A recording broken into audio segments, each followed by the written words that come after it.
untuk menerapkan disiplin 3M, menjaga jarak, memakai masker, dan sering-sering mencuci tangan sebagai upaya pencegahan penyebaran COVID-19. Saya akan memulai acara. Bismillahirrahmanirrahim. Assalamualaikum warahmatullahi wabarakatuh. Waalaikumsalam warahmatullahi wabarakatuh. Salatu wassalamu ala rasulillah wa ala alihi washabihi wa man tabi'ahu wa mawalah. La ilaha illallah wahdahu la syarikalah, lahul mulku wa lahul hamdu wa huwa ala kulli syai'in qadir. Asyhadu an la ilaha illallah wa asyhadu anna Muhammadan abduhu wa rasuluh. Rabbi shrah li sadri wa yassir li amri wahlul 'uqdatam min lisani yafqahu qawli. Alhamdulillahirabbil alamin. Selamat siang dan salam sejahtera untuk kita semua. Untayan kata puji dan syukur yang tak pernah luntur kepada Allah Subhanahu wa taala yang Maha Ghafur, yang mana rahmat dan karunia-Nya selalu tercurahkan kepada kita umatnya. Hingga pada kesempatan siang hari ini, Selasa tanggal 1 Desember 2020, kita dapat bersama-sama kembali berada dalam satu aplikasi Zoom meeting untuk sama-sama menuntut ilmu secara virtual dimanapun Bapak dan Ibu berada, baik WFO, WFH atau sedang di jalan, bahkan mungkin yang dalam keadaan kurang sehat pun masih dapat bergabung dalam kegiatan ini. Kami doakan bersama kepada yang kurang sehat, semoga Allah memberikan kesembuhan, amin. Salawat serta salam senantiasa tercurah kepada panutan guru suri tauladan Nabi kita Nabi besar Muhammad Sallallahu Alaihi Wasallam yang insya Allah syafaatnya kita nantikan di yaumil akhir. Kembali Pusat Pendidikan dan Pelatihan PT Kereta Api Indonesia Persero melakukan kolaborasi dengan DKM At-Taqwa KAI Pusat webinar Spiritual Week. Sebuah kajian motivatif, inspiratif, syarat ilmu tentu saja kali ini dengan tema The New Normal, The New Me dengan menghadirkan narasumber yang luar biasa Bapak Jamil Azaini. Terima kasih kami haturkan juga sebelumnya atas perkenan hadir pada hari ini yang terhormat Direktur SDM dan Umum PT Kereta Api Indonesia Persero atau yang mewakili, yang kami hormati CDD Training and Education Ibu Ida Hidayati, yang kami hormati narasumber kita pada hari ini Bapak Jamil Azaini, yang kami hormati Ketua DKM At-Taqwa KAI Pusat Bapak Suparno, yang kami hormati Direksi Anak Perusahaan, yang kami hormati Kepala Daerah dan Kepala Divisi Regional, yang kami hormati CDD, FVP serta VP, yang kami hormati para manajer, yang kami hormati para trainer Pusdiklat, dan Bapak Ibu rekan-rekan peserta webinar yang kami hormati. Bapak, Ibu, dan rekan-rekan semua, perlu kami sampaikan bahwa saat ini jajaran direksi sedang melakukan inspeksi dalam rangka persiapan angkutan libur Natal dan Tahun Baru 2021, termasuk juga Direktur SDM dan Umum, sehingga yang biasanya beliau hadir dalam setiap webinar, kali ini beliau berhalangan hadir. Mari kita sama-sama doakan, mudah-mudahan kegiatan direksi kita lancar dan berjalan sesuai dengan apa yang diharapkan. Amin. Amin. Baik, Bapak, Ibu, dan rekan-rekan, lagi-lagi kita bicara tentang pandemi COVID-19 yang sampai saat ini belum mau beranjak dari sekitar kita. Himbauan untuk berdiam di rumah saja kini sudah berganti menjadi ajakan untuk berdamai dengan virus corona. The new normal, istilah yang menjadi akrab sekarang ini di telinga kita. Artinya kegiatan ekonomi, pendidikan, juga transportasi maupun sektor-sektor lain dalam kehidupan sudah dipersiapkan agar bisa kembali bergeliat. Tapi dengan modifikasi tentu saja agar penyebaran penyakit ini bisa tetap berkurang. Satu hal yang perlu ditekankan adalah kita perlu mengubah pola pikir menjadi pribadi yang baru dalam bergelut dengan istilah the new normal. Kira-kira pribadi seperti apa yang harus kita bangun? Hari ini narasumber kita akan berbagi kepada kita semua mengenai hal tersebut. Namun sebelumnya akan ada sambutan dan arahan yang sangat perlu sekali kita simak bersama, yaitu sambutan dari Ketua DKM At-Taqwa Kantor Pusat Bapak Suparno. Untuk itu kepada yang terhormat Bapak Suparno berkenan untuk memberikan sambutan sekaligus arahannya. Kami silakan Bapak. Assalamualaikum warahmatullahi wabarakatuh. Waalaikumsalam warahmatullahi wabarakatuh. Waalaikumsalam warahmatullahi wabarakatuh. Waalaikumsalam warahmatullahi wabarakatuh. Bismillahirrahmanirrahim. Alhamdulillahirabbil alamin. Wassalatu wassalamu ala asrofil anbiya'i wal mursalin wa ala alihi wa ashabihi ajmain. Amma ba'd. Yang saya hormati Bapak narasumber, Bapak Jamil Azaini. Apa kabar Pak? Sehat-sehat selalu insya Allah. Selamat datang di komunitas KAI. Yang saya hormati Bapak Direktur SDM dan Umum atau yang wakili dalam hal ini Bu CDD Training and Education Bu Ida, dan tak lupa juga yang saya hormati Pak Ketum SPKA ini Pak Edi Suryanto. Selamat datang, apa kabar Pak? Sehat-sehat selalu. Dan rekan-rekan semuanya yang hadir pada webinar siang ini, yang tidak bisa saya sebutkan satu persatu. Pertama sekali marilah kita manjatkan puja dan puji syukur kepada Allah Subhanahu wa taala karena atas izin dan ridhonya kita alhamdulillah sampai hari ini, dan mudah-mudahan seterusnya kita diberikan kesehatan dan kebahagiaan selalu. Pada kesempatan hari ini kita semuanya akan mendengarkan dan menyaksikan webinar yang nanti akan disampaikan oleh Pak Jamil Azaini dari CEO Kubik Leadership. Kegiatan ini terjalin kerjasama antara kolaborasi antara unit Training and Education dan DKM At-Taqwa Kantor Pusat. Oleh karena itu, pertama saya ucapkan terima kasih pada seluruh tim dari jajaran Training and Education dan juga jajaran DKM At-Taqwa yang telah bersama-sama kolaborasi dalam penyelenggaraan kegiatan ini. Adapun kegiatan ini diselenggarakan sudah beberapa kali ya, yang sekian kalinya, dan mungkin akan terus diselenggarakan secara rutin. Yang mana maksud dari kegiatan ini antara lain adalah memfasilitasi para pegawai di lingkungan kita KAPI, baik di pusat maupun di daerah, di dalam rangka menambah ilmu, menambah pengetahuan, supaya kita semuanya bisa menjadikan salah satu pegawai yang berkualitas seperti yang diharapkan oleh perusahaan kita yang kita cintai ini. Dalam webinar ini banyak hal, banyak pelajaran yang kita dapat dari berbagai narasumber, dan kali ini yang cukup berbeda ya. Jadi The New Normal and the New Me itu merupakan judul yang unik yang nanti isinya kita dengarkan sama-sama. Tentu diharapkan setelah menyaksikan dan mendengarkan webinar ini bisa menjadikan kita semakin termotivasi, terinspirasi, dan juga kita bisa meningkatkan kualitas baik itu keimanan kita, baik itu amaliyah kita, juga kontribusi kita kepada perusahaan dan bangsa dan negara. Kita semuanya menginginkan pandemi ini segera berlalu ya. Oleh karena itu kita semuanya tetap menjaga 3M dimanapun kita berada, dari awal kita penyelenggaraan ini sampai nanti akhir, khususnya bagi teman-teman yang sedang mungkin berkumpul ya. Kalau yang sedang sendiri itu tidak apa-apa, tapi yang berkumpul mungkin harus memperhatikan menjaga jarak antara satu dan lainnya.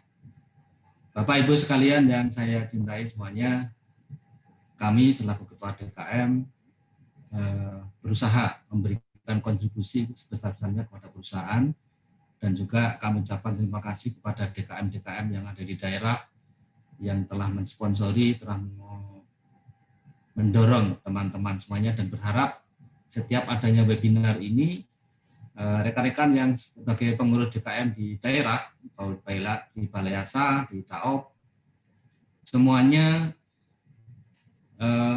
menjadi motor penggerak untuk mengajak ke teman-temannya, teman-teman yang ada di daerah masing-masing, untuk selalu mengikuti kegiatan-kegiatan webinar yang diselenggarakan kolaborasi antara DKM At-Taqwa Pusat dengan unit Training and Education Kantor Pusat.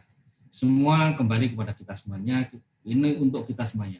Kita berterima kasih kepada perusahaan yang kita cintai karena telah memfasilitasi webinar ini, sehingga di sela-sela kesibukan kita masih mendapat siraman rohani, mendapat motivasi, mendapat inspirasi, mendapat ilmu baru yang bisa kita manfaatkan, kita gunakan untuk mendukung kerja kita sehari-hari, sehingga ke depan perusahaan kita bisa lebih baik dengan adanya kualitas SDM kita yang lebih baik. Mungkin dari saya itu saja. Kepada Pak narasumber, waktu dan tempat kami persilakan semaksimal mungkin, dan kami terima kasih sekali atas nama DKM dan juga dari jajaran Training Education berkenan Bapak untuk menyampaikan materi di siang hari ini, dan salam kami kepada tim Kubik Leadership yang mungkin tidak bisa hadir hari ini. Mungkin di kesempatan lain kita bisa bertemu lagi. Demikian saja, mohon maaf bila kurangan. Wassalamualaikum warahmatullahi wabarakatuh. Waalaikumsalam warahmatullahi wabarakatuh. Boleh untuk semangat kita pada siang hari ini, kita beri tepuk tangan untuk kita semua.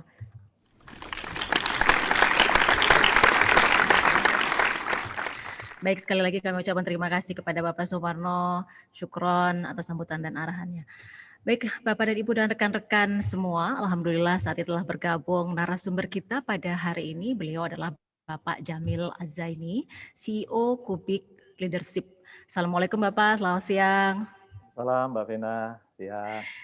Iya Mbak, sebelumnya terima kasih atas perkenan Bapak meluangkan waktu berbagi kepada kami warga Ular Besi PT Kereta Api Indonesia. Pastinya karena kesibukan Bapak ya, sempat revisi juga beberapa kali nih Pak. Termasuk hari ini Bapak baru saja mengisi webinar yang diadakan oleh BRI, luar biasa sekali ya Pak. Iya, semoga Allah selalu menganugerahkan kesehatan untuk Bapak dan keluarga. Baik, Bapak Ibu rekan-rekan semua, alhamdulillah saat ini Pak Jamil sudah berada bersama-sama kita. Izin Bapak saya sampaikan sekilas tentang Bapak kepada Bapak Ibu dan rekan-rekan sekalian. CEO Kubik Leadership, pimpinan tertinggi pada sebuah perusahaan di bidang pengembangan diri dan leadership. Dengan mengedepankan materi training, Kubik Leadership ini telah memiliki ratusan klien dari perusahaan multinasional di seluruh Indonesia. Lulus dari Institut Pertanian Bogor dan mengawali karir di dunia pemberdayaan masyarakat pada tahun 1994 sampai dengan 2006 dengan totalitas membangun dompet duafa Republika sampai pada akhirnya mencapai posisi jabatan sebagai direktur di dompet duafa Republika. Sembari aktif di dompet duafa Republika, Bapak Jamil juga menjalankan berbagai bisnis pribadi yang sudah ditekuninya sejak beliau kuliah, sehingga beliau berhasil menjadi pembina dan penasehat di berbagai komunitas bisnis.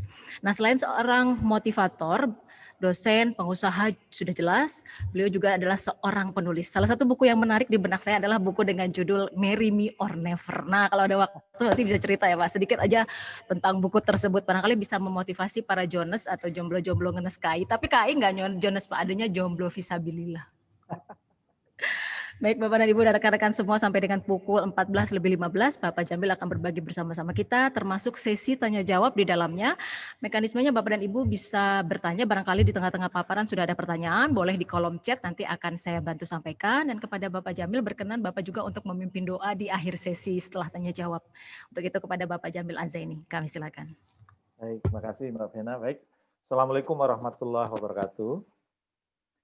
Alhamdulillahirabbil alamin, wassalatu wassalamu ala khatamil anbiya'i wal mursalin wa imamil muttaqin wa ala alihi washabihi wa man tabi'a sunnatahu wa salaka thoriqatal imin. Terima kasih Pak Suparno, mohon izin nama Bapak mirip dengan kakak saya. Jadi kakak dari Pak D ya, jadi mudah diingat ya. Jadi hari ini saya sharing kepada teman-teman di KAI, dan terima kasih sudah diberi kesempatan. Namun mungkin sharingnya supaya asik, gimana kalau kita membuat kesepakatan kita senang-senang aja ya, jangan terlalu serius. Bukti bahwa kita senang-senang, tolong berikan senyum yang terindah dulu. Katanya senyum ini mudah, ya walaupun pakai masker, senyumnya kelihatan loh, Pak Rasab ya. Senyum ini mudah ya, gratis ya. Maka saya punya hipotesis, orang yang jarang senyum biasanya jarang traktir. Ya. Kenapa? Yang gratis saja pelit, apalagi yang bayar. Ya. Jadi mudah-mudahan teman-teman KAI murah senyum ya, enjoy menikmati kebersamaan ini. Dan menurut saya nggak usah sibuk nyatet karena nanti materinya boleh nanti saya bagi kepada Bapak dan Ibu sekalian. Jadi izinkan saya bisa diizinkan saya sharing screen hostnya, jadikan co-host saya. Ya, Boleh, Pak. Oke ya. Ya udah ada. Nah, ini setelah ngobrol-ngobrol Mbak Vina, Pak Suparno, materinya nggak nyinggung new normal, tapi the new mean, the new value. Ya. Kalau nggak salah, kebetulan teman-teman saya banyak yang di Kemenek BUMN, sekarang sedang menyuarakan akhlak ya,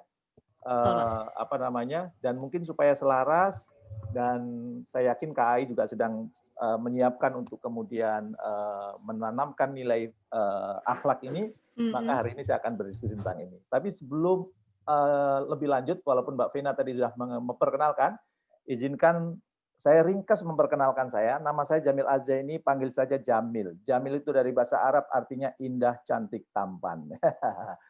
Ya. Dan saya sehari-hari sebagai CEO di Kubik Leadership, saya punya sebagai komisaris di 5 perusahaan yang lain. Bapak Ibu kalau ada yang mau belajar bisnis boleh nanti kontak saya ya. Jangan sampai belajar bisnis pas MPP ya, masa persiapan pensiun baru belajar bisnis ya. Ikut pelatihan lele kepatil ya kan. Ikut pelatihan cacing mati semua ya. Ikut pelatihan jangkrik bangkrut ya, dan terakhir muring-muring jangkrik gitu ya. Jadi boleh latihan dengan saya. Saya sekarang bina usaha kecil, ada 138 usaha kecil yang saya bina, dulu modalnya 1 juta, 2 juta, 3 juta. Bulan Januari 2020 sebelum Covid 2020, kami konsolidasi di Jawa Tengah, total asetnya sudah 17,4 triliun ya, lumayan. Jadi kalau mau belajar bisnis boleh. Karena salah satu impian saya sebelum meninggal, saya ingin punya kader, ya, trainer, leader, entrepreneur sebanyak 10.000. Jadi senang kalau Bapak dan Ibu yang mau jadi trainer, jadi entrepreneur, jadi leader, nanti diskusi setelah ini. Dan bagi Bapak dan Ibu yang punya anak, punya keponakan usia 17-25 tahun, boleh dikirim ke tempat saya. Saya punya Tahfiz Leadership, ya. Programnya 40 pekan, 40 minggu. Selama 40 minggu hanya belajar 2 hal, yaitu Al-Quran dan leadership. Jadi lulus dari Tahfiz Leadership, insya Allah hafal 30 juz, dan kemudian leadership-nya oke. Dan programnya selama 40 minggu, dan itu gratis, tidak perlu bayar. Ya. Dibiayai dari mana? Dari keuntungan-keuntungan bisnis yang saya punya. Sekarang sudah ada di 6 kota, Alhamdulillah, dan sekarang sudah memasuki angkatan ke-7, dan angkatan yang 1 sampai 6, ada yang melanjutkan kuliah di Irlandia, ada yang melanjutkan dapat beasiswa di Brunei Darussalam, ada juga yang melanjutkan S1, S2 di IPB, di UI, dan sebagainya. Ya. Dan kalau mau baca buku saya, silahkan, ada 11 buku. Kalau Marry Me or Never itu tadi yang diminta ya, itu sebenarnya buku yang saya susun waktu anak saya pulang dari Jerman, dia langsung pingin nikah, dan waktu mereka menikah, kami nyusun buku. Jadi saya, anak saya, menantu saya, dan besan saya nulis. Dan alhamdulillah, karena memang saya, Mbak Vina, salah satu pekerjaan sambilannya itu mat comblang ya. Saya sudah menjodohkan 27 pasangan. Sekarang sedang mencari mangsa yang ke-28 ya. Oh, ini sebenarnya jalan maksa. Prinsip nyari jodoh itu gampang ya. Jangan pernah cari yang beda keyakinan. Maksudnya apa? Anda yakin mau, yang sono yakin nggak mau. Nah, itu nggak akan ketemu ya. Jadi kudu sama-sama mau. Oke. Baik, kita mulai ya. Jadi dunia itu berubah begitu cepat. Dulu kita dengar muncul VUCA ya, volatile, uncertain, complex, ambigu gitu. Saya dan teman-teman diskusi bagaimana ini melawan VUCA supaya bisnis tetap bertahan ini. Maka VUCA dilawan dengan VUCA waktu itu, ya, yaitu volatile dilawan dengan visi yang jelas, ya, uncertain dilawan dengan understanding bisnis yang clear, ya, kemudian complex dilawan dengan clarity, sementara ambigu dilawan dengan agile. Nah, berbagai perusahaan yang kami dampingi itu kemudian menyuarakan itu. Yuk VUCA dengan lawan VUCA, visi kita perlu dipertegas, ya. Kemudian understanding bisnis harus merata pada semua karyawan, dan clarity, KPI-nya, clarity, kemudian job desk-nya, clarity, value-nya, dan sebagainya, clarity, strateginya juga perlu jelas, dan kemudian menjadi orang yang agile, ya, yang lincah, ya. Eranya sekarang era enter, bukan entar, ya. Kalau entar terlambat, maka enter, ya. Jangan sampai Anda yang naksir, tapi yang nikahnya bukan dengan Anda, karena terlalu banyak, terlalu lama. Begitu juga dalam peluang bisnis, nggak boleh entar, tapi enter, ambil ya. Ya bisnis sekarang lebih baik minta maaf daripada minta izin. Ya, jangan sebentar-bentar izin, sebentar-bentar izin, sebentar-bentar izin. Ya, dan kalau sebentar-sebentar izin, ya maka lama-lama malah kita ketinggalan. Jadi enter. Ya, lagi bahas tentang VUCA, tiba-tiba muncul COVID-19 tuh. Ya, dan dampaknya sampai sekarang, dan Ibu Sri Mulyani sudah mengumumkan terjadi resesi ekonomi. Ya, resesi ekonomi terjadi karena 2 kuartal pertumbuhan ekonomi kita minus. Dan kalau kita lihat nih, dalam dunia bisnis persaingannya luar biasa. Kalau kita lihat Nokia sama Apple dulu bersaing ketat, Nokia sering menjadi pemenang, bahkan di Indonesia dulu pangsa pasarnya 74% ya. Begitu hebatnya Nokia, sampai MH Ainun Najib pun nyari istri Nokia Kolopaking. Ya, sekarang Nokia sudah nggak ada ya. Dan pada titik tertentu akhirnya Apple menang ya. Bahkan di Indonesia ada jamaah Appleyah. Jamaah Appleyah itu apa? Sekjennya teman saya itu ya. Kalau ada orang mau jadi sholat duhur misalnya di masjid ditanya, "Mohon maaf, laptopnya apa?" Sony. Mundur. Imamnya harus Apple. Itu jamaah Appleyah namanya ya. Dan apa yang terjadi? Maka kemudian kita lihat, oh, si Apple jadi victor, Nokia jadi victim. Apple jadi pemenang dan kemudian Nokia jadi pecundang, kalah dia. Pertanyaannya sekarang, KAI mau jadi victor atau victim? Orang-orang yang ada di KAI juga ingin jadi victor atau victim. Ini victor pemenang ya, bukan pikiran kotor ya. Mau jadi victor atau victim? Kalau mau jadi victor, pertanyaannya, oke Pak, rahasianya gimana Pak supaya jadi victor? Nah, supaya nggak ngedabrus gitu, maka kita perlu rujukan ilmiahnya ya. Supaya kemudian KAI menjadi victor, orang-orang di dalamnya menjadi victor, maka kalau kemudian kita lihat riset yang dilakukan oleh John Kotter ya dari Harvard University. Ternyata perusahaan-perusahaan yang kemudian menang dalam persaingan, perusahaan-perusahaan yang tumbuh baik dalam kondisi biasa maupun dalam kondisi krisis ini adalah perusahaan dengan budaya yang kuat dan itu bertumbuh. Ya. Dan ternyata kalau perusahaan itu budayanya kuat, akan terjadi apa? Pendapatannya tumbuh 4 kali lebih cepat. Jadi sekarang mungkin semua transportasi ya, saya yakin termasuk KAI, revenue-nya turun ya. Tapi kalau kemudian itu value-nya bisa kemudian kita tanamkan menjadi nilai bersama ya, kemudian bisnis sudah mulai stabil lagi, maka perusahaan dengan budaya yang kuat itu ternyata menurut riset John Kotter dari Harvard ini pendapatannya akan tumbuh 4 kali lebih cepat. Boleh jadi dari bisnis utama atau boleh jadi dengan bisnis baru yang kemudian dimunculkan. Bisnis baru bisa dimunculkan dengan sangat baik kalau apa? Kalau perusahaan itu memiliki budaya yang kuat, ya, culture yang kuat. Ya. Dan kemudian ternyata perusahaan dengan budaya yang kuat itu tingkat penciptaan lapangan kerjanya 7 kali lebih tinggi dibandingkan yang tidak punya budaya. Bahkan harga sahamnya bisa tumbuh 12 kali lipat. Dan yang menarik, labanya bisa menjadi 750% lebih tinggi dibandingkan yang lain. Nah, pertanyaan saya, apakah KAI punya budaya yang kuat? Ya. Apakah KAI punya kemudian budaya yang merata di antara satu dengan yang lain? Atau jangan-jangan, loh budaya kita apa ya Pak? Hanya sekedar mengingatkan, budaya yang sekarang mau diterapkan di semua BUMN adalah akhlak ya, yang akan menjadi core value semua BUMN di seluruh Indonesia. Pak Erick Thohir sudah menyampaikan ya, akhlak itu singkatan dari amanah, di mana amanah itu semua orang yang bekerja di BUMN termasuk KAI perlu untuk memegang teguh kepercayaan yang diberikan. Kemudian kompeten. Kompeten itu ditandai dengan orang-orang di dalamnya itu terus belajar dan mengembangkan kapabilitas. Ya. Kemudian harmonis, saling peduli, menghargai perbedaan, ya, tidak kemudian karena berbeda suku, berbeda agama, berbeda perguruan tinggi, kemudian saling menindas, ya, tapi harmonis. Kemudian setelah itu loyal, ya, berdedikasi dan mengutamakan kepentingan bangsa dan negara. Dan karena dunia berubah begitu cepat, maka adaptif, terus berinovasi dan antusias dalam menggerakkan apapun menghadapi perubahan. Dan yang berikutnya kolaboratif, membangun kerjasama yang sinergis. Hari ini saya tidak akan membahas akhlak ini, ya, karena mungkin Anda lebih paham dibandingkan saya. Tapi saya akan membahas yang lebih mendasar. Bagaimana supaya core value yang akan menjadi budaya di BUMN atau di KAI ini berjalan dengan baik. Ya. Dan menurut saya, ya, institusi dengan budaya yang kuat itu ditentukan oleh SDM yang memiliki kualitas diri ideal. Apa itu kualitas diri ideal? Kualitas diri ideal itu apabila SDM yang di dalamnya memenuhi 3 hal ini. Jadi KAI, kalau budaya ingin kuat, core value-nya juga ingin terus mengakar, ya, orang-orang di dalamnya perlu memiliki kualitas diri ideal. Kualitas diri ideal ditandai oleh 3 hal. Yang pertama apa? Orang itu memperjuangkan kontribusi terbaiknya. Jadi kerja bukan hanya sekedar kerja. Kerja bukan hanya rumah, mobil, kantor. Kantor, mobil, rumah. Rumah, mobil, kantor. Senin sampai Jumat. Sabtu balas dendam tidur, Minggu lanjutin tidur.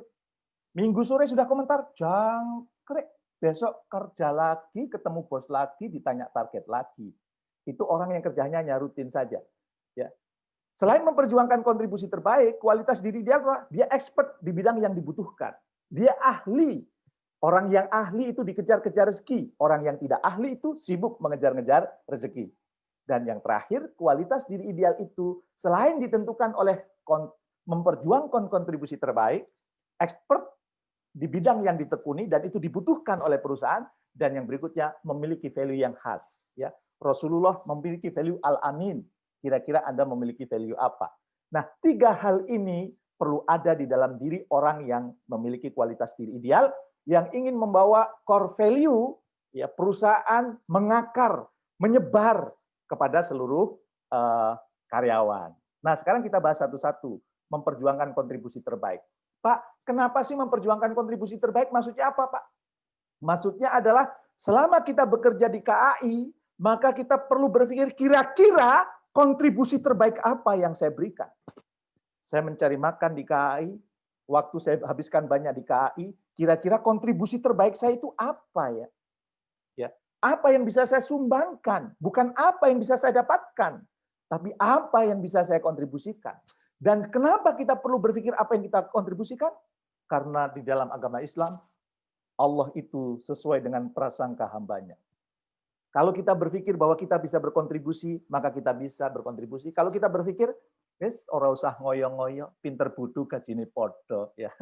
Atau PGPS, pinter goblok penghasilan sama, ya. Kalau ngoyo cepat tua, maka orang itu akan cepat tua. Saya ingin mengajak Bapak dan Ibu, Mas dan Mbak sekalian, yuk kita melakukan simulasi sederhana, ya. Bahwa kenapa sih kita perlu berpikir kontribusi terbaik apa yang perlu saya berikan, kenapa itu harus ada di pikiran kita, mindset kita? Karena ternyata apa yang kita pikirkan itu mempengaruhi hormon-hormon, mempengaruhi sel-sel dalam tubuh kita. Kalau nggak percaya bahwa apa yang kita pikirkan mempengaruhi hormon-hormon dalam tubuh kita, yuk kita melakukan uji coba sederhana. Mohon maaf dengan segala hormat. Tangan kirinya bisa ke depan, tangan kirinya. Bayangkan pegang jeruk nipis. Tahu rasanya jeruk nipis? Asem, kecut, ya. Yang tangan kanan bayangkan pegang pisau. Yuk jeruknya kita belah bareng-bareng, tuh lihat airnya keluar banyak banget tuh. Dan kemudian jeruknya kita jilat. Gimana rasanya? Asem. Jeruknya ada enggak? Apa yang kita pikirkan mempengaruhi hormon-hormon dalam tubuh kita. Jeruknya enggak ada, tapi kita berpikir rasa jeruk, maka mempengaruhi hormon-hormon dalam tubuh kita. Maka kalau ada orang berpikir, weh, aku ini turunan orang miskin, bapakku miskin, mbahku miskin, saudaraku miskin, bahkan di dalam tulangku ada tulisannya miskin. Maka sampai meninggal miskin beneran dia. Di sini saya lihat ada wajah-wajah yang mau pensiun. Saya nggak perlu lihat orangnya ya. Ciri-cirinya sudah kelihatan. Meninggalkan dunia hitam ya. Rambutnya udah pada putih. Kemudian berpikir, kayaknya setelah pensiun hidup saya susah deh. Berarti nanti susah beneran. Hati-hati terhadap apa yang kita pikirkan. Ya. Karena apa yang kita pikirkan itu sebenarnya doa yang kita panjatkan kepada Allah. Kalau ada orang berpikir cinta adalah pengorbanan, maka siap-siap Anda banyak berkorban untuk pasangan hidup Anda. Ya. Maka kalau bagi saya adalah cinta itu adalah anugerah dan rasa syukur. Ya. Apa yang kita pikirkan mempengaruhi hormon-hormon. Ya, saya ingin ambil kisah sedikit gini. Dulu waktu saya pergi haji, saya dibimbing oleh Profesor Didin. Saya berdoa, Profesor Didin dengerin. Ya Allah, cukupkanlah rezeki yang halal dan barokah buat saya, ya Allah, buat keluarga saya, buat saudara-saudara saya, buat orang-orang yang saya cintai, buat orang-orang yang menyintai saya. Begitu selesai berdoa, Pak Didin bilang, pasti Mas Jamil nggak punya saldo tabungan yang banyak. Loh kenapa? Dari doanya kelihatan. Loh apa doanya? Tadi cukupkan rezeki yang halal. Berarti sama Allah cuma dicukupkan. Nggak punya kelebihan. Karena itu yang ada di pikiran Mas Jamil. Akhirnya menjadi doa. Terus gimana Prof? Doanya limpahkan rezeki yang halal dan barokah. Maka saya balik lagi ke Multajam. Ya Allah, doa yang tadi saya ralat, ya Allah. Limpahkan rezeki yang halal dan barokah buat saya, ya Allah. Dan pulang dari Tanah Suci, saya punya perusahaan lagi, mengembangkan perusahaan lagi. Sekarang saya sudah punya 6 perusahaan. Ya, begitu doanya diubah, hasilnya juga berubah. Kenapa? Karena ternyata apa yang kita pikirkan mempengaruhi hormon-hormon dalam tubuh kita. Maka kalau kita berpikir apa kontribusi yang bisa saya berikan untuk KAI, muncul terus, ide-ide baru muncul terus, ya. Dan itu akan mempengaruhi hormon-hormon sel-sel dalam tubuh kita. Sehingga apa? Sehingga kemudian kita kerjanya benar-benar sungguh-sungguh. Jangan sebagaimana yang disinyalir oleh Profesor Hamka. Profesor Hamka mengatakan, kalau hidup hanya sekedar hidup, kera di hutan juga hidup. Kalau kerja hanya sekedar kerja, kerbau di sawah juga kerja. Kita bukan kera, kita bukan kerbau. Apa yang membedakan kera, kerbau, dan manusia? Kera dan kerbau kerja hanya rutinitas. Tapi kalau manusia kerja itu ada sesuatu yang mau dia persembahkan. Baik dipersembahkan kepada Allah, dipersembahkan kepada perusahaan, dipersembahkan kepada orang tua, dipersembahkan kepada putra-putrinya, dipersembahkan kepada pasangan hidupnya, dipersembahkan kepada komunitas di mana dia beraktivitas. Dan saya menekankan kenapa kontribusi itu penting, karena ada hukum yang namanya the law of projection. Mbak Lina Marlina, suka ikut rapat di kantor, Mbak Lina? Ya, the law of projection, Mbak Lina, suka ikut rapat di kantor?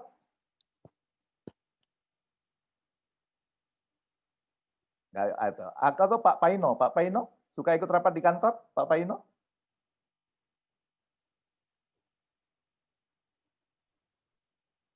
Suka Pak, oke.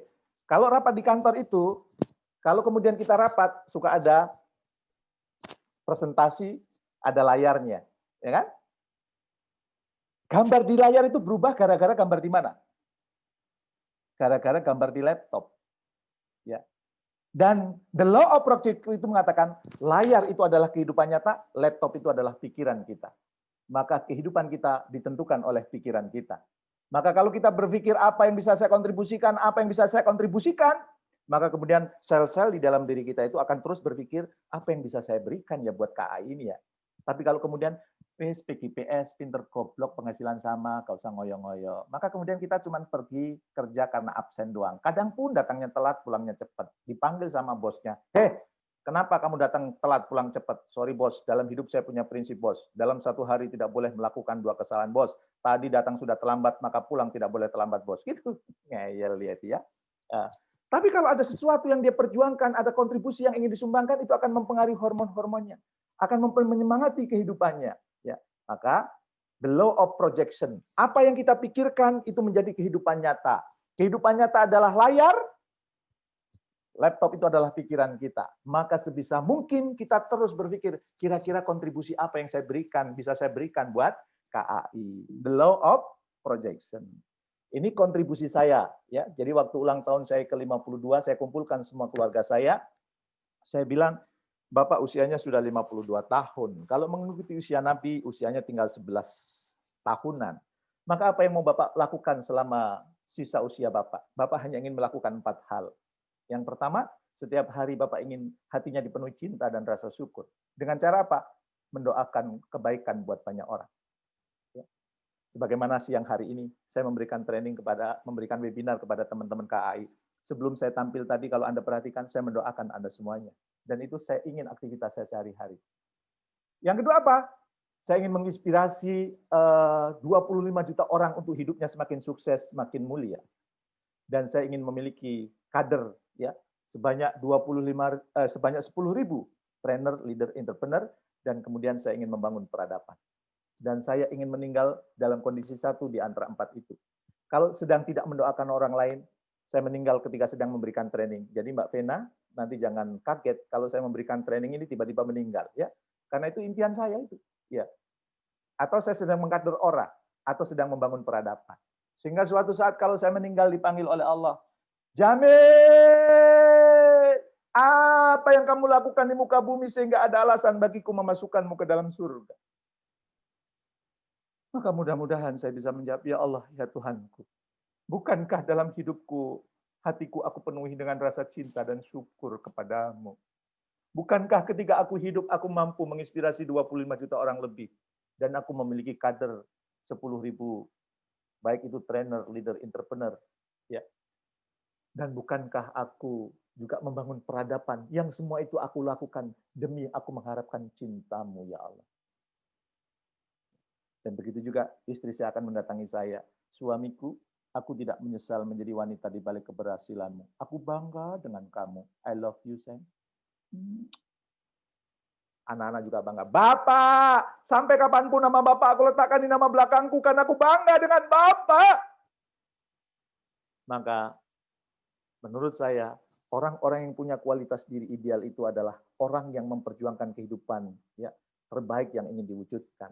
Dia memperjuangkan kontribusi yang ingin dipersembahkan di mana dia tempat kerja. Kerja bukan hanya sekedar mencari nafkah, tapi kerja juga bernilai ibadah. Kerja juga bukan hanya sekedar mencari bayaran, tapi kerja juga ingin mendapatkan ganjaran. Kerja bukan hanya ingin mendapatkan rupiah, tapi juga ingin bernilai ibadah. Dan itu semua bisa kita lakukan kalau kita punya komitmen ada sesuatu yang kita kontribusikan. Ini kebetulan acara dilakukan oleh DKM. Jangan sampai mengaku rajin di masjid, mengaku rajin beribadah, tapi kontribusinya minim untuk perusahaan. Kontribusinya rendah untuk perusahaan.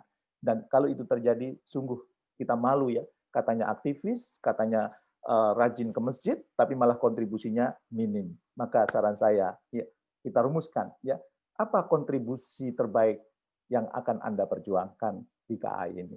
Ya. Dan untuk kemudian ini saya beri waktu Anda 3 menit, ya, kira-kira merenung, atau kemudian di-sharing ya, di lembar chat, kira-kira kontribusi terbaik seperti apakah yang Anda siap perjuangkan untuk KAI. Mohon berkenan Anda ngisi di chat, sambil kemudian saya beri waktu, ya, kurang lebih 2 menit untuk menuliskan, kira-kira kontribusi terbaik seperti apa yang ingin Anda perjuangkan untuk KAI. Silahkan Anda tulis di chat supaya yang lain juga tahu. Silahkan.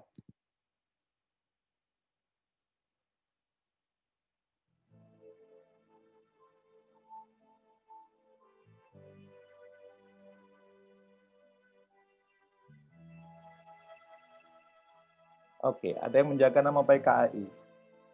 Oke. Jadi insan yang persamaan hak antara pekerja. Oke, Pak Budi, terima kasih.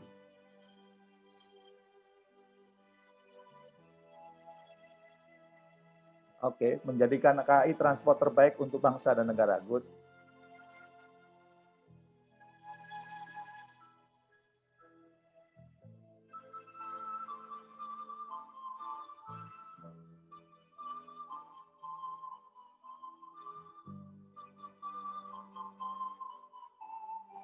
Oke.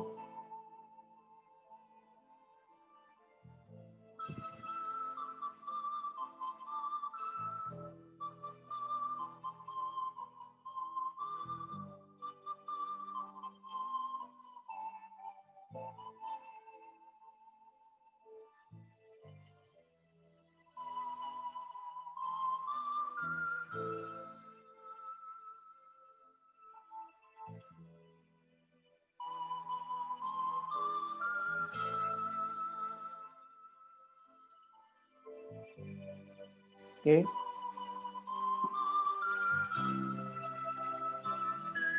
Sip, luar biasa impiannya itu.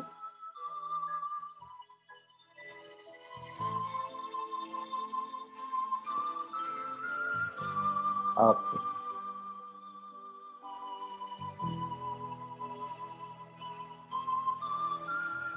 Baik.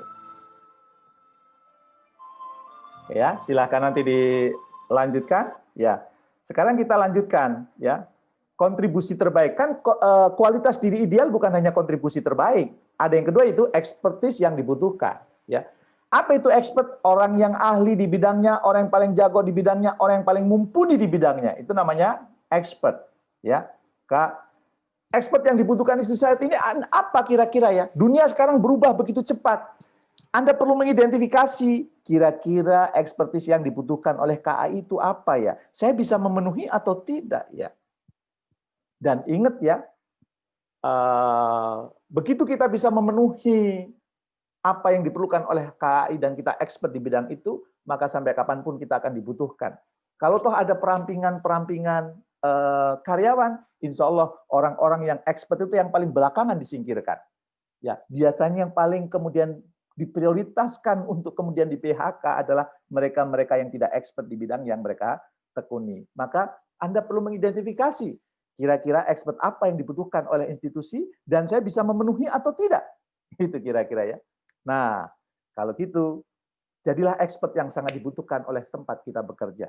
Kalau Anda bekerja di KAI, maka jadilah expert yang sangat dibutuhkan oleh KAI. Dan ingat, yang namanya expert itu pengakuan orang luar, bukan ngaku-ngaku. Ya. Sekarang saya ambil contoh nih. Kalau saya sebut Raja Dangdut, siapa yang expert di situ? Ada yang hobinya dangdut nih. Kalau disebut Raja Dangdut, kira-kira muncul siapa? Ternyata muncul Rhoma Irama. Ya. Kenapa? Karena memang dia expert di bidang yang dia tekuni, yaitu dangdut. Ya. Dia ahli di musik dangdut. Maka saat disebut Raja Dangdut, muncul Rhoma Irama. Ya. Sekarang kalau disebut bisnis online, muncul siapa? Disebut bisnis online, ya, muncul banyak orang. Tapi salah satu di antaranya adalah Nadiem Makarim. Ya. Apa namanya? Gojeknya. Ya. Dan kemudian saat disebut bisnis kuliner, muncul siapa? Saat disebut bisnis kuliner, ya, maka muncul kemudian salah satunya adalah, ini dia, Rek Marindu. Rek Marindu ini yang punya warung abnormal, jualannya Indomie, jualannya Indomie, tapi satu outlet rata-rata omsetnya sehari 44 juta, dan dia punya lebih dari 110 outlet, berarti jualan Indomie satu hari 5 miliar. Ya. Dan sekarang dia mengajarkan UKM-UKM untuk kemudian bisnis kuliner yang benar. Ya. Saat disebut Raja Dangdut muncul Rhoma Irama. Saat disebut bisnis online muncul Nadiem Makarim. Saat disebut bisnis kuliner muncul Rek Marindu. Dan kemudian saat disebut pesawat terbang muncul nama siapa? Ya. Salah satunya adalah muncul nama Habibie. Ya. Karena memang dia ahli urusan pesawat terbang. Akhir 2017 saya datang ke rumahnya pun yang diomongin pesawat terbang. Ya, yang didiskusikan, yang disampaikan dia cerita tentang pesawat terbang. Bahkan dia memimpin negara pun katanya menggunakan filosofi pesawat terbang. Ya. Saat disebut nama Habibie, muncul pesawat terbang. Saat disebut Rek Marindu, muncul bisnis kuliner. Saat disebut Nadiem Makarim, muncul bisnis online. Saat disebut Rhoma Irama, muncul dangdut. Sekarang pertanyaan saya, saat disebut nama Anda, muncul apa? Ya. Kira-kira kalau disebut nama Anda, sekarang ini muncul apa? Ya. Jangan sampai muncul sesuatu yang negatif ya. Tukang jaluan rokok. Ya. Modalnya mulut dan paru-paru doang. Rokoknya minta, koreknya pinjem. Jangan sampai ya. Tapi muncul sesuatu yang positif. Ya. Kalau disebut nama Anda, kira-kira muncul apa? Ya. Maka kalau sekarang Pak belum punya Pak, kalau belum punya, yuk sekarang mulai direnungkan. Kira-kira saya mau expert di bidang apa ya?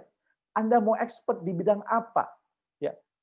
Kira-kira Anda mau ahli di bidang apa? Yang Anda benar-benar ahli dan kemudian diakui oleh banyak orang. Ya.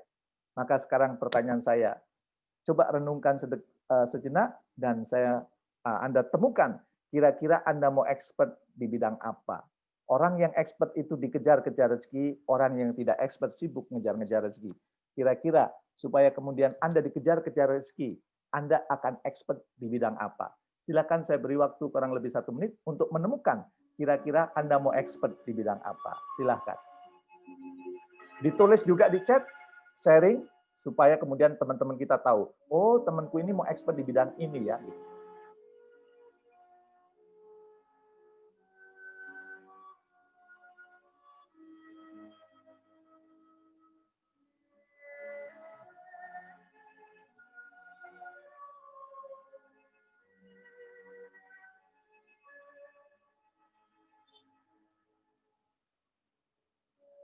Oke.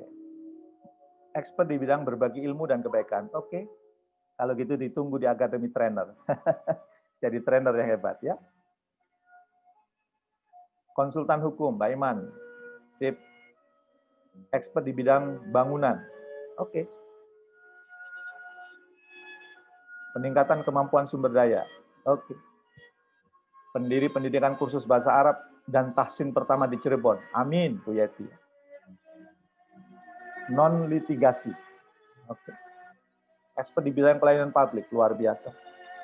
Expert di bidang digital marketing, oh luar biasa ya. Expert di bidang spiritual capital management, good. Saya doakan Pak Cahyo.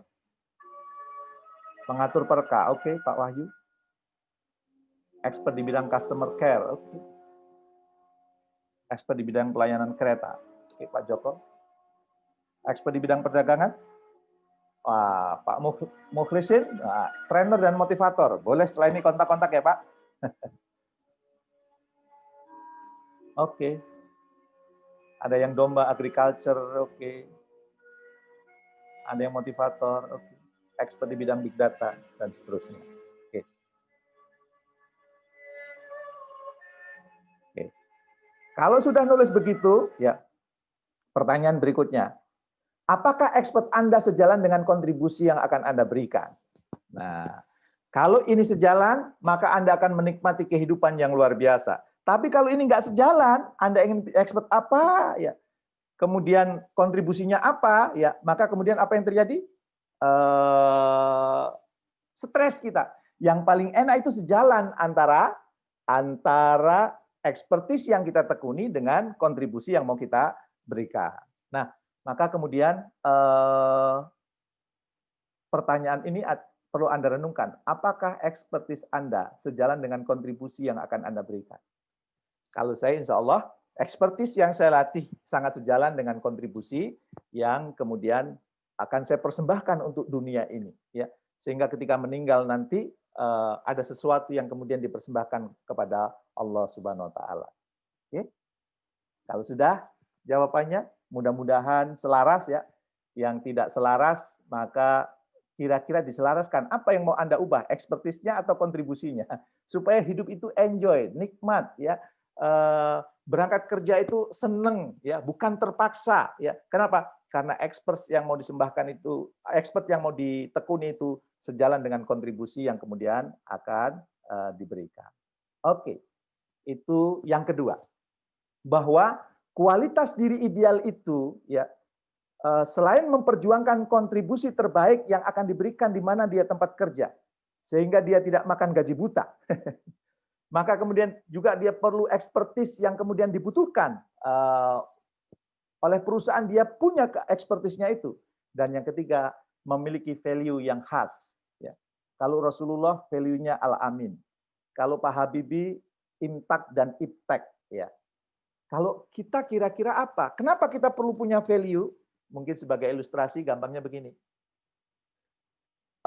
Kalau kemudian kita menemukan emas, atau kita punya emas, kita lempar ke selokan, kita lempar ke tempat yang berlumpur, bahkan bau, dan kemudian ada orang yang menemukan emas itu.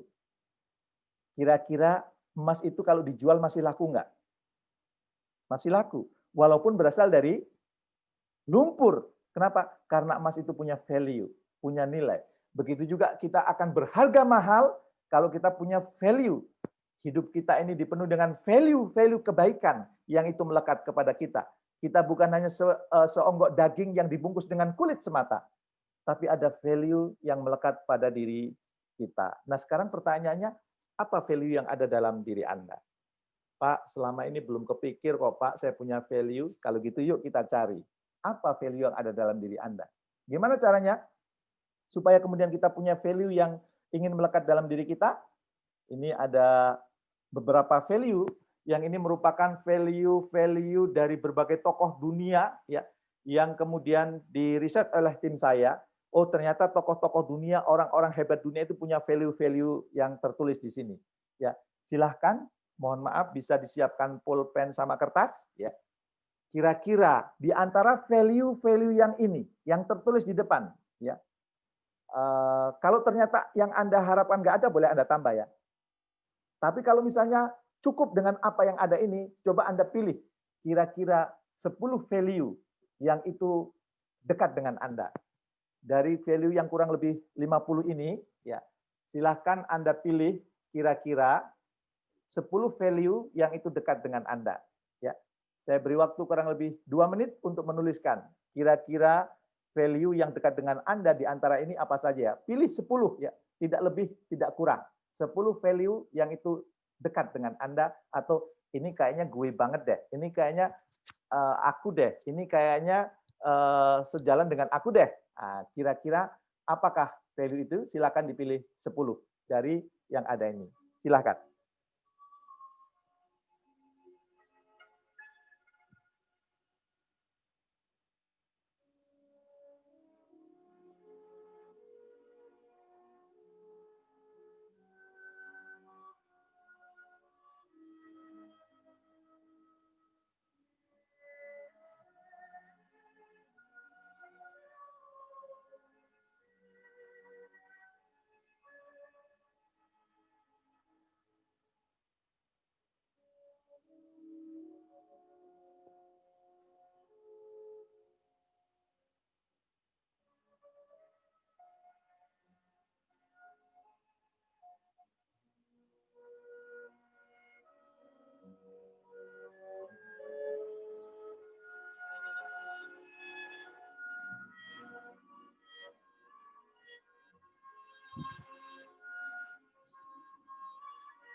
Oke.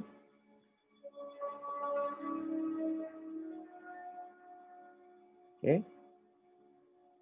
Sudah? Kalau sudah, di antara 10 yang Anda pilih, silahkan sekarang coret 5. Yang menurut Anda ini kayaknya agak jauh deh dari aku. Jadi yang kelihatannya agak jauh itu silahkan dicoret 5. Jadi sekarang tersisa 5. Silahkan dicoret 5. Yang itu kayaknya bukan Anda banget. Silahkan.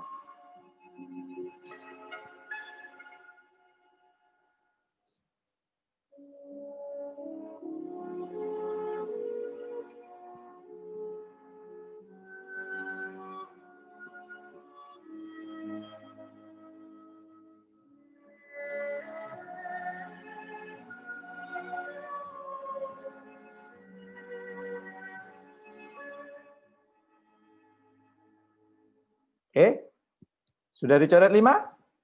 Kalau sudah dicoret 5, sekarang coret lagi 2, yang itu bukan Anda. Kira-kira apa 2 yang Anda coret lagi, sehingga tersisa 3? Ya, silahkan Anda coret 2 lagi, yang itu kayaknya bukan Anda. Silahkan.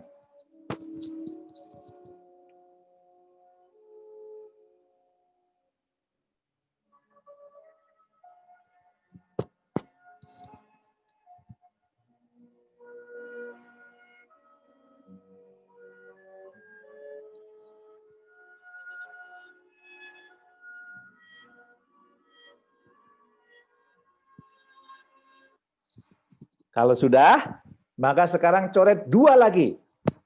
Yang itu bukan Anda. Jadi sekarang benar-benar tersisa 1 di tempat Anda, ya. Oke.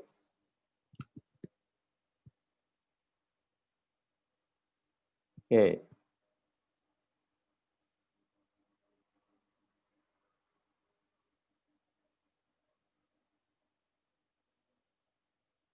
Nah, berarti udah kepilih satu ya. Kalau sudah kepilih satu, sekarang coba rename ini. Kalau saya kan value saya kan kepilih inspirator.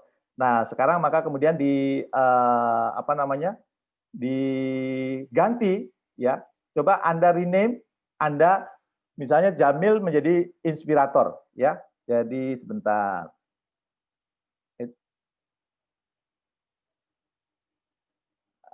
Diganti begini. Ya. Jamil Azaini inspirator. Ya. Sehingga muncul itu. Nah, sekarang kira-kira ya Anda apa? Silahkan ditulis di belakangnya. Misalnya, oh pembelajar. Kasih namanya Bu, biar hafal juga Bu. Di depannya nama Anda, kemudian di belakangnya baru kemudian value yang melekat pada diri Anda. Ya. Stasiun Banjar, Stasiun Banjar. Siapa di Stasiun Banjar? Ya. Kalau Pak Parno itu kan DKM At-Taqwa. Nah, sekarang Pak Parno di belakangnya diganti. Kira-kira apa value yang akan melekat gitu ya?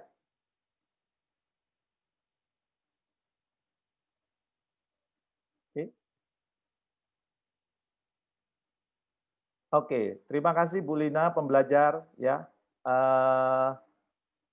Ada lagi? Pak Rasap kira-kira apa Pak Rasap? Pak Toto, Pak Sabar kira-kira apa? Mbak Adieng bertanggung jawab ya. Bertanggung jawab ya. Pak Cahyo kira-kira apa Pak Cahyo di belakang? Oke, ada yang peduli. Supaya enak bisa diganti kemudian di rename ya. Oh, Bu Tini eksekutor. Wah, keren ya. Pak Niko kira-kira apa Pak Niko? Ya. Oh, Pak Toto sabar ya. Wah, insya Allah ya. Orang sabar di KAI ya. Oke. Kalau Pak Ang, apa kira-kira Pak? Silahkan diganti kira-kira. Ya. Pak Hem juga sabar ya. Silakan. Pak Muhibin peduli. Oke. Ya, silakan.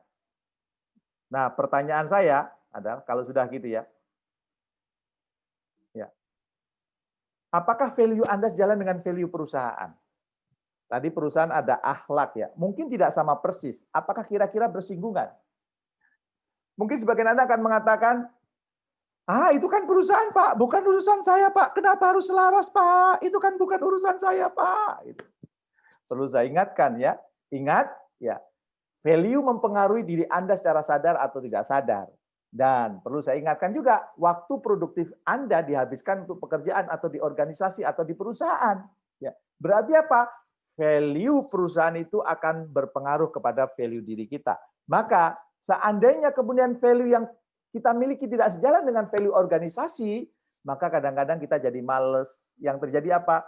Hanya nunggu tanggal gajian. Aduh, gajiannya kok lama ya. Gajiku ini loh cuma 7 koma, tanggal 7 sudah koma. Kok tanggal 7 kok tanggal gajian lama banget sih gitu kira-kira. Nah, tapi kalau kemudian value kita sejalan atau selaras dengan value organisasi, maka apa yang terjadi? Maka yang terjadi kita happy dan produktif. Dan dari lubuk hati yang paling dalam saya berdoa, mudah-mudahan Bapak happy dan produktif. Dan itu akan terjadi apabila apa? Apabila value dalam diri kita selaras dengan value di perusahaan, ya. Dan kalau tidak sama persis, paling tidak beririsan, gitu ya. Maka itu adalah kenikmatan yang luar biasa. Kita bekerja menjalankan value kita dan kita bekerja selaras dengan value-value yang ada di perusahaan kita. Maka value itu menjaga dan melejitkan perusahaan serta orang-orang di dalamnya. Ya, dan Bapak dan Ibu sekalian, supaya value perusahaan itu berjalan, ingat kita memerlukan kualitas diri ideal. Di mana kualitas diri ideal itu ya satu, orang itu memperjuangkan kontribusi yang terbaik, yang kedua dia expert di bidang yang dia tekuni, dan yang ketiga dia punya value pribadi yang itu menjadi ciri khasnya yang itu menjadi pokoknya kalau saya ketemu dengan dia, ya kalau dia memang value-nya sabar, memang orangnya benar-benar sabar. Dan menurut saya, Bapak dan Ibu sekalian, ya ada langkah-langkah yang perlu dikembangkan untuk menghidupkan new value, ya yaitu akhlak. Kan kalau nggak salah baru di kepemimpinan Pak Erick Thohir ini ya value akhlak itu muncul. Maka supaya value itu mengakar dalam diri setiap orang, sehingga orang-orang yang di dalamnya benar-benar menjadi orang yang memiliki kualitas diri ideal, ya maka tentu perlu dikenalkan. Setelah dikenalkan, perlu semuanya memahami value itu. Setelah itu perlu orang-orang di dalamnya menyintai value itu, dan kemudian orang-orang di dalamnya melakukan apa value yang ada di perusahaan itu, dan yang terakhir adalah menularkan. Saya tidak dalam kapasitas untuk menjelaskan satu persatu. Mudah-mudahan value akhlak ya yang kemudian itu akan terus digulirkan kelihatannya oleh Kementerian BUMN di tahun 2021. Anda mulai mengenali satu persatu, dan kemudian Anda mulai memahami, Anda mulai menyintai, Anda mulai melakukan, dan Anda juga menularkan kepada kanan kiri Anda. Dan insya Allah kalau itu terjadi, maka KAI termasuk perusahaan yang tumbuh, ya labanya 750%, dan kemudian penghasilannya juga insya Allah meningkat, dan begitu penghasilan dan keuntungannya meningkat, insya Allah akan berdampak kepada Anda semuanya. Jadi pada kesempatan kali ini, saya hanya ingin menyampaikan bahwa sebelum value akhlak itu benar-benar kemudian disosialisasikan dengan langkah-langkah yang saya tawarkan ini, ya, dengan mengenali, memahami, menyintai, melakukan, dan kemudian menularkan, yuk kita miliki kualitas diri ideal terlebih dahulu. Kualitas diri ideal itu akan terbukti apabila apa? Apabila kita memiliki memperjuangkan kontribusi terbaik yang akan kita berikan kepada KAI, kita menjadi expert di bidang yang kita ketekuni, dan kemudian kita memiliki value yang itu menjadikan ciri khas kita. Barangkali itu pengantar diskusi kita pada kesempatan kali ini, Mbak Vina. Ya, mudah-mudahan bisa dipahami, dan mudah-mudahan teman-teman semua memiliki kualitas diri ideal, ya, dengan yang 3 tadi. Anda memperjuangkan kontribusi untuk KAI, Anda expert di bidang yang Anda tekuni, dan Anda memiliki value yang khas dalam diri Anda. Mungkin itu yang bisa saya sampaikan, kurang lebihnya mohon maaf. Assalamualaikum warahmatullahi wabarakatuh. Ya, Waalaikumsalam warahmatullahi wabarakatuh. Terima kasih Pak Jamil, luar biasa sekali. Saya sampai jadi ini dinamis sekali ya Pak ya. Terima kasih. Luar biasa. Baik, ini kita langsung saja ke sesi selanjutnya, yaitu pertanyaan ya Pak ya. Ada beberapa pertanyaan yang sudah masuk. Pertama adalah dari Bapak Iman, bagaimana memulai usaha dengan modal yang minim tanpa hutang bank. Nah, kemudian bagaimana meyakinkan bahwa itu bisa. Kalau pertanyaan berkaitan dengan bisnis, mungkin di luar ini, nanti saya kasih nomor telepon saya. Oh. Sekarang itu di luar pertanyaannya ya, berkaitan seputar kualitas diri ideal dulu, berkaitan dengan kontribusi, berkaitan dengan expert, berkaitan dengan value. Nanti di akhir saya berikan ini nomor HP saya. Wah, nampaknya ini ada spesial jadinya ini pada Pak Iman ya. Nanti ditagih Pak nomor teleponnya. Baik, selanjutnya dari Bapak Anas tentang filosofi kubik. Ini apa kira-kira filosofi kubik ini Pak? Ya, kubik itu kan volume ya. Ya, jadi kubik itu kalau ini melebar, meluas, dan mendalam. Jadi kalau kita membahas sesuatu, kita ingin lebih dalam lagi, dan itu ada kan panjang kali lebar kali tinggi, ya 3. Maka kita sebenarnya juga 3, bahwa hidup itu hubungan kita harus baik dengan Allah, dengan diri sendiri, dengan sesama. 3 itu. Filosofinya seperti itu, Pak. Ya, baik. Demikian ya, Pak Anas. Selanjutnya dari Ibu Chandra. Nah, Ibu Chandra ini bertanya agak panjang. Penjelasan tentang membangun peradaban yang tantangannya cukup besar. Jadi Ibu Chandra ini berasumsi bahwa kiamat ini semakin dekat, orang-orang salah akan lebih banyak dari orang benar. Nah, di negara demokrasi itu banyak bahwa yang banyak pendukungnya itu yang menang. Jadi walaupun salah, tapi banyak pendukungnya, tapi jadinya tetap menang. Nah, negara kita ini adalah negara Pancasila, tapi Pancasila sering ditinggalkan. Bagaimana menyikapi hal tersebut? Kalau saya termasuk orang yang tidak mau fokus dengan hal-hal yang negatif. Ya. Saya fokus pada hal-hal yang positif dan apa yang bisa saya kerjakan. Ya, ilustrasinya gini Mbak Vina. Kalau Mbak Vina pakai baju putih, kemudian di kantongnya pakai pulpen ada warna biru, orang Indonesia kebanyakan orang suka bilang apa? Bajumu biru, bajunya biru. Padahal warna putihnya jauh lebih banyak. Saya termasuk orang yang fokus pada hal-hal yang positif, pada hal-hal yang baik. Saya tidak mau menyinggung hal-hal yang negatif. Ya, termasuk ketika saya bersama keluarga, saya tidak ingin mengungkit-ungkit kelemahan, kekurangan istri saya atau anak saya. Saya fokus pada kelebihannya. Karena bagi saya, fokus pada kelebihan, fokus pada sesuatu yang bisa kita lakukan itu jauh lebih membahagiakan dibandingkan kita fokus pada hal-hal yang kurang dan fokus pada hal-hal yang itu menjadi kelemahan.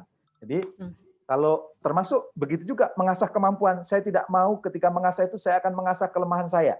Justru yang saya lakukan, saya mengasah kekuatan saya. Dan insya Allah, begitu kekuatan yang Allah berikan itu diasah, maka yang lemah itu akan tertutup. Dan bagi saya, orang yang fokus pada kekuatan, fokus pada kelebihan, itu menunjukkan bahwa orang itu bersyukur. Dia dikasih nikmat sama Allah, dia diberikan kelebihan sama Allah, maka kemudian dia optimalkan kelebihannya itu untuk sesuatu yang baik.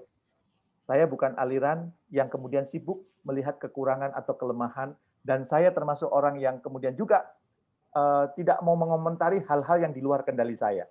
Saya fokus hal-hal yang di bawah kendali saya. Yang di bawah kendali saya apa? Ucapan saya kan di bawah kendali saya. Tindakan saya di bawah kendali saya. Pikiran saya di bawah kendali saya. Respon saya ketika berhubungan dengan orang itu di bawah kendali saya. Karena saya tidak ingin menyetir hidup orang lain, saya tidak ingin kemudian berkomentar atas hidup orang lain, maka yang kemudian saya fokuskan, apa yang bisa saya lakukan, saya lakukan. Apa yang bisa saya kerjakan, kerjakan.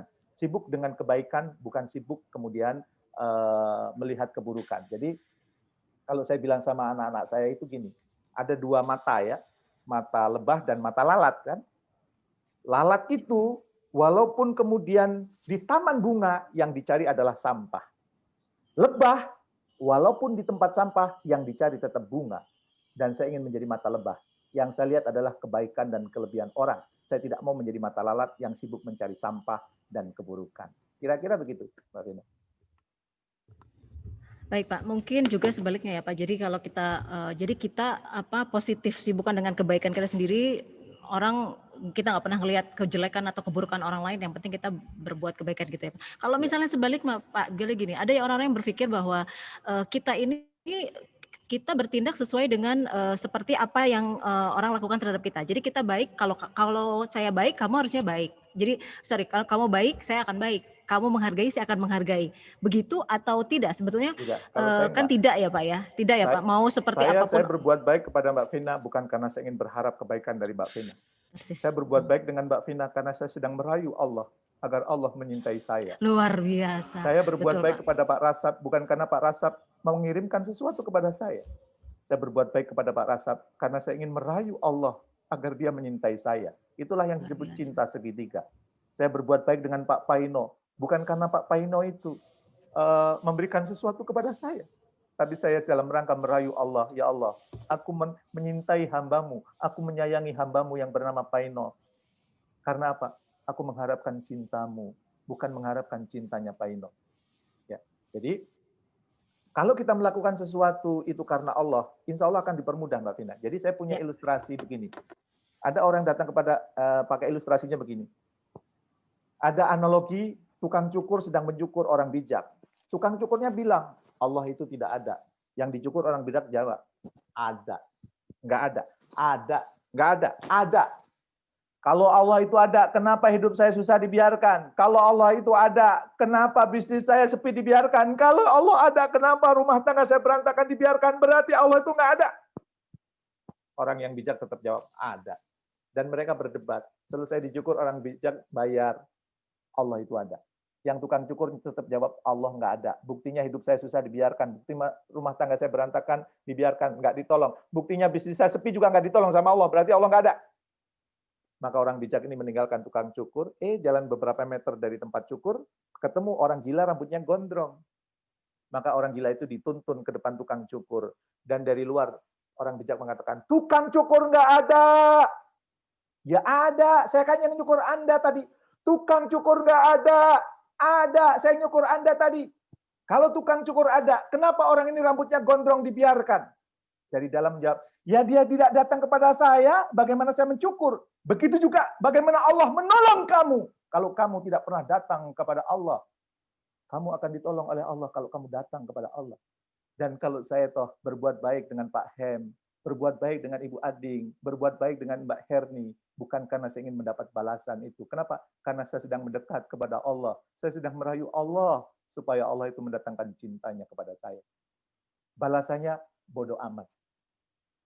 Kalau bahasa Jawa, rapatean.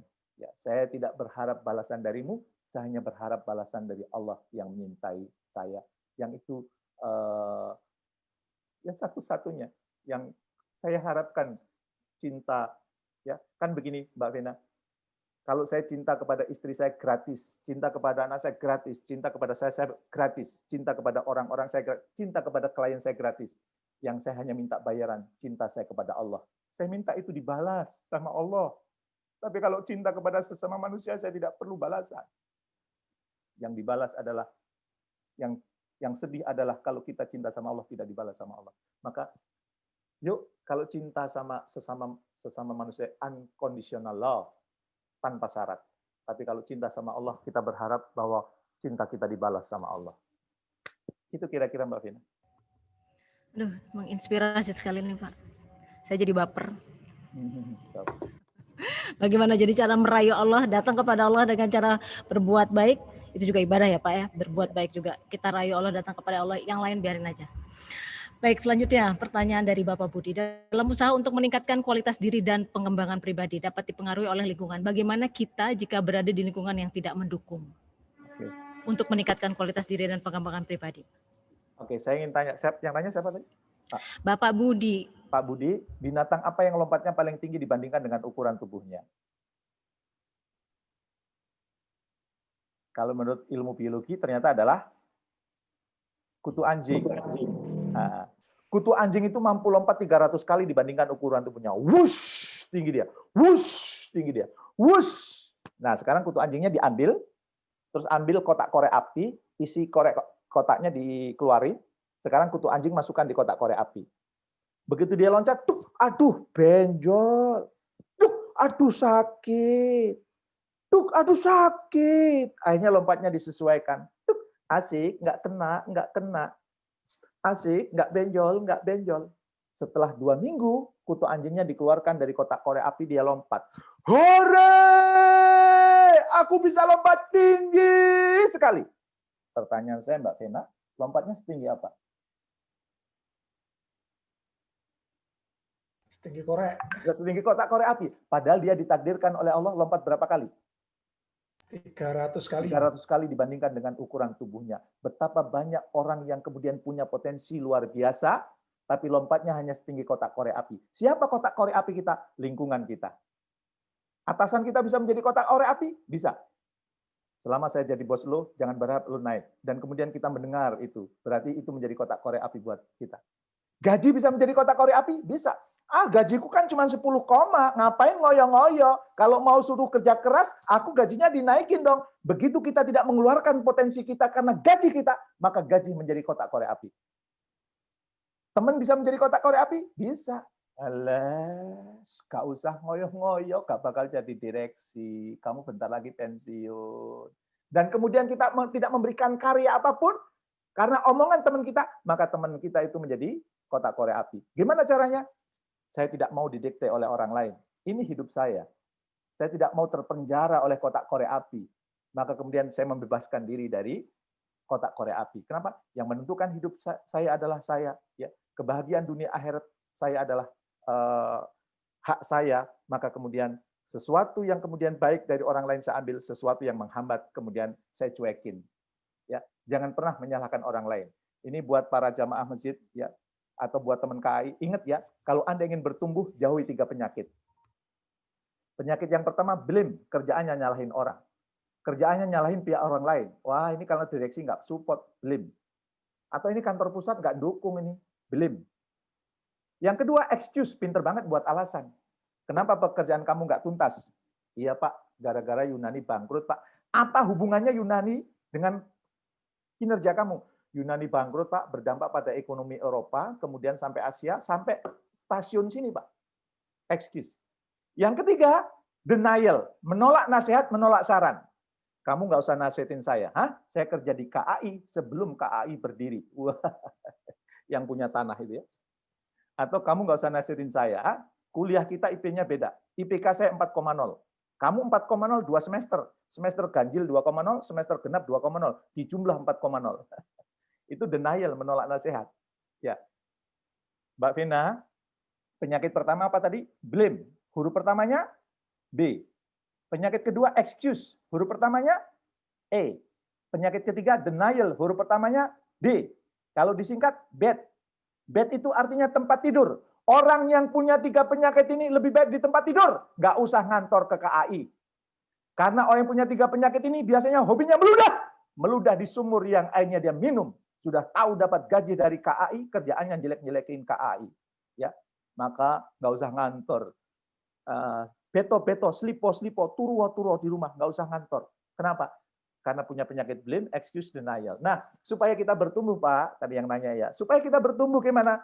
Jangan pernah menyalahkan orang lain, jangan pernah menyalahkan pihak lain, jangan pernah menyalahkan lingkungan. Hidup kita yang menentukan adalah kita. Ya. Dan kalau kemudian lingkungannya tidak mendukung, coba kita ubah. Kalau nggak bisa, ya mungkin kita meninggalkan lingkungan itu, bergaul dengan lingkungan yang lain. Ya. Banyak pilihan yang bisa kita lakukan, tapi jangan sekali-kali kita menyalahkan sesuatu yang di luar kita, karena itu membuat kita tidak bertumbuh. Jauhi penyakit bad, blame, excuse, denial. Gitu kira-kira Mbak Vina. Baik Pak Budi, begitu ya Pak. Jadi blame, excuse, denial, jauhin itu. Sorry juga ya Pak, gengsi amat ya, masa depan kita ditentukan oleh lingkungan kita gitu ya. Pokoknya kita punya ini sendiri, laksanakan gitu ya Pak. Iya, betul. Baik, selanjutnya dari Pak Ahmad Rifan. Bagaimana menyeimbangkan dan mengaplikasikan nilai-nilai qanaah dan tawakal dengan memberikan kontribusi terbaik untuk perusahaan dan sekaligus meningkatkan motivasi belajar bisnis untuk persiapan masa pensiun nih Pak. Ya, bisnis itu bukan masalah modal ya. Bisnis itu bukan masalah keterampilan, bisnis itu masalah mindset aja ya. Dan kalau memang mau memperdalam sama dengan Pak Iman tadi, nanti kita perdalam lewat telepon ya. Nanti terakhir saya kasih nomor handphone saya. Ya, baik. Ini sudah dicat lagi sama Pak Iman. Ditunggu nomor handphonenya Pak. Gitu. Sekalian gini tadi karena pertanyaan tumbuh itu, kita perlu kan kalau nggak di KAI ada ini nggak? Ada talent mapping nggak? Sudah ada Pak. Nah, kalau sudah talent mapping kan sudah tahu kelebihannya kan. Saran saya kalau kita mau tumbuh fokus pada kelebihan yang kita sudah ada. Jadi saya pakai logika begini.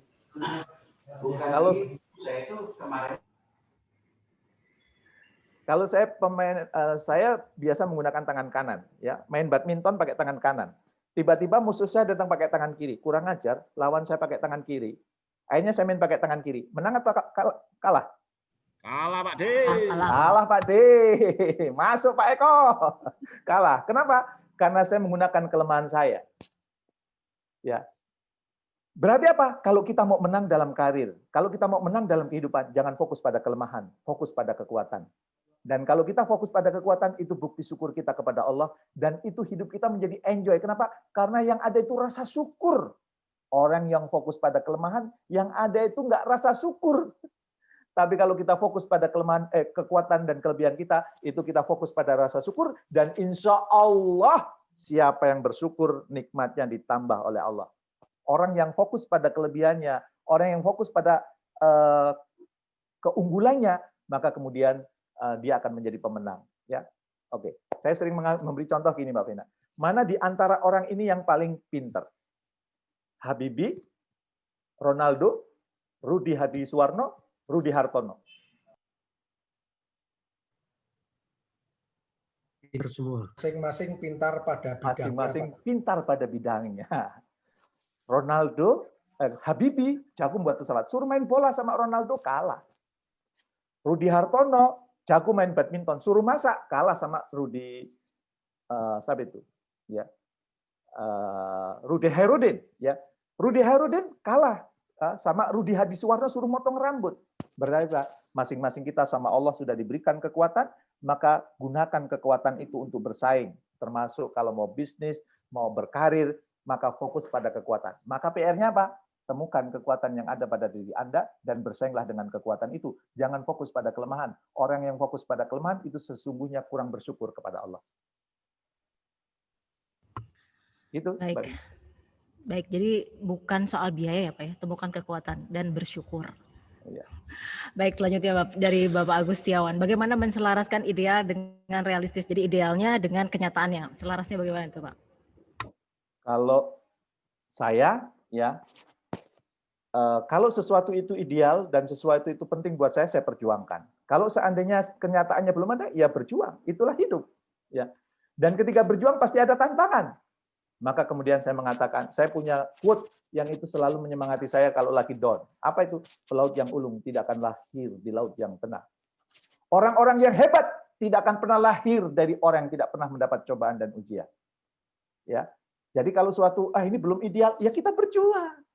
Menunjukkan bahwa memang kita punya kemauan untuk kemudian yang ideal itu terwujud. Dan saya selalu mengatakan, ya, boleh jadi ketika kita hidupnya nyaman, tenang, ya, itu seperti kalau kita naik sepeda. Naik sepeda itu kalau nggak digenjot, tapi dia tetap jalan, itu artinya apa Mbak Vina? Itu artinya di turunan. Kalau kita naik sepeda harus digenjot supaya jalan, itu berarti apa? Ditanjakan. Kalau hidup kita serba mudah, hati-hati, jangan-jangan kita sedang menurun. Tapi kalau hidup kita penuh perjuangan, jangan-jangan kita sedang menuju puncak kesuksesan. Dan perjuangan itulah dalam rangka kemudian membuat gap antara fakta yang ada dengan ideal. Justru yang ideal kita ciptakan itu dalam rangka supaya kita terus bergerak. Tidak kemudian wis ngene wis cukup, rasa ngoyo-ngoyo gitu. Tapi ada sesuatu yang kemudian perlu kita perjuangkan dan itulah hidup. Jadi yang membuktikan bahwa kita hidup, kita selalu memperjuangkan kondisi ideal. Kondisi ideal yang kita impikan terwujud, mungkin ada kondisi ideal yang baru lagi, maka kita kejar lagi kondisi ideal yang baru terus. Begitulah hidup kontinum terus tumbuh. Gitu Mbak Vina. Baik, terima kasih. Satu pertanyaan terakhir Pak.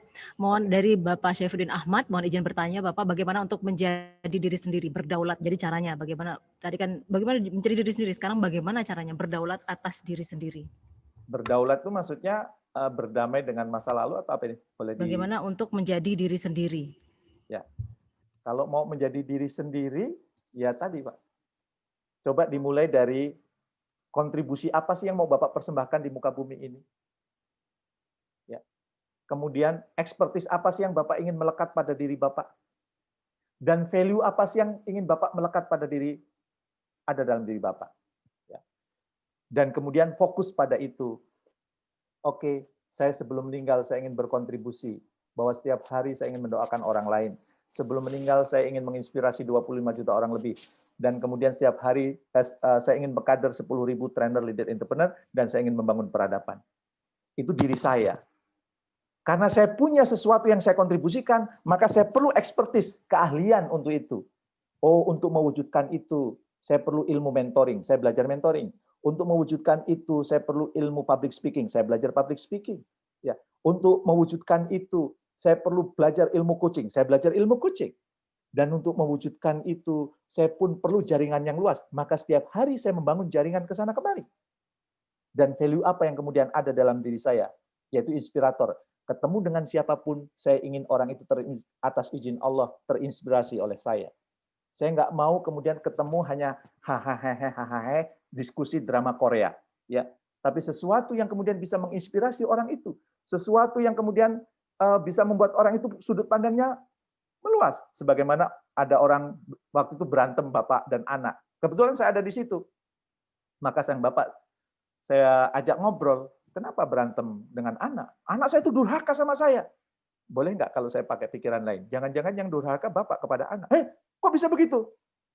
Emang ada orang tua durhaka sama anak? Banyak, Pak. Gimana ceritanya? Karena saya inspirator, saya menginspirasi dong dia. Pak, ini ada cerita, Pak ya. Penghuni hutan melakukan diskusi. Mereka mendiskusikan kira-kira keahlian apa yang perlu dimiliki penghuni hutan. Maka, hutan ini sering kebakaran, supaya kita selamat kita harus terbang, maka kita harus punya keahlian terbang. Hutan ini sering banjir, maka kita punya kemampuan berenang. Hutan ini liar, maka kita bisa lari sekaligus melompat. Dan akhirnya disepakati, kalau gitu ada training, terbang, berenang, lari, dan melompat. Hari pertama trainingnya enjoy, hari kedua mulai gelisah, hari ketiga berantem, hari keempat trainingnya dibubarkan. Kenapa? Karena gajah dipaksa terbang. Ayam dipaksa berenang. Cacing dipaksa lari dan melompat. Ya nggak bisa. Jangan-jangan anak bapak ini potensinya gajah, tapi bapak minta untuk terbang. Sampai tua dia nggak bisa. Stres dia. Itu orang tua yang durhaka sama anak. Karena mendidik anak tidak sesuai dengan potensinya. Benar juga ya. Anak saya tidak punya bakat itu, saya paksa. Ya, boleh jadi. Menjadi sumber inspirasi. Nah, kalau itu yang terjadi, maka kemudian menjadi diri kita sendiri. Kenapa orang tidak menjadi diri sendiri? Karena dia tidak tahu apa yang dia perjuangkan. Aku itu hidup apa ya?